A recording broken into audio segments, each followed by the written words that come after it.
приятели, аз съм Джем и преди да почна с фокуса имам една изненада за вас. Когато качвам видеа, за всеки фокус ще има и разкритие и може и вие да го правите. И за този трик ми трябват 20 стотинки. На този клип също ще покажа как се прави фокуса. Ето ги 20 стотинки. И аз ще ги мъшна, ето е тук.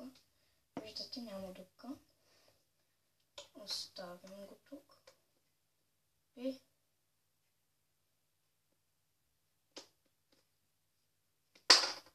магически се мушна вътре. Ето.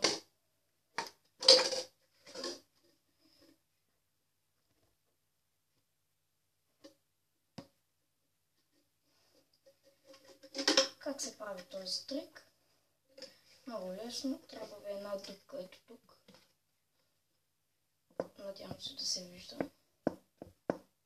И трябва горе-долу да е колкото монетата, която искате да мъшнете вътре.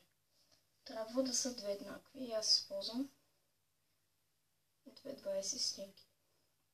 Едното да оставям ето тук на ръба да стои.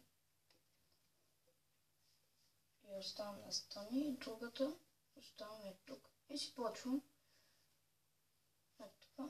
И когато хващам, ето така закривам и вие не виждате нищо. И аз оставям, като правя така и леко почвам да бутам. И то така си пада. И това се остава тук, непокътнато. Благодаря, че гледахте този клип. Абонирайте се за мен.